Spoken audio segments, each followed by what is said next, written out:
एक मोठी बातमी समोर आलेली आहे। राज्यातील महायुती सरकारनं आगामी विधानसभा निवडणुकीतील विजयासाठी मोर्चे बांधणीला सुरुवात केली।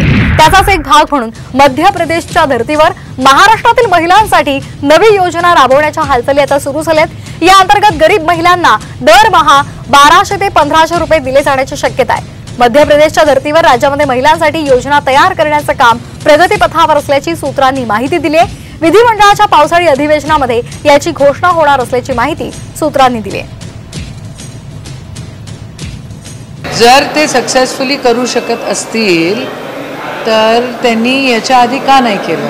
म्हणजे मध्य प्रदेशच्या इलेक्शनला होऊनही एवढे वर्ष होऊन गेले, एवढे महिने होऊन गेले, आता ऐन 2 महिन्यावर इलेक्शन आलंय आणि आता ती अनाउन्समेंट करायची म्हणजे ते फक्त इलेक्शनला सामोरे ठेवून करण्याचा प्रयत्न आहे, नाहीतर त्यांना काही घेणं देणं नाही आहे महिलांच्याबद्दल, असं नक्कीच आहे।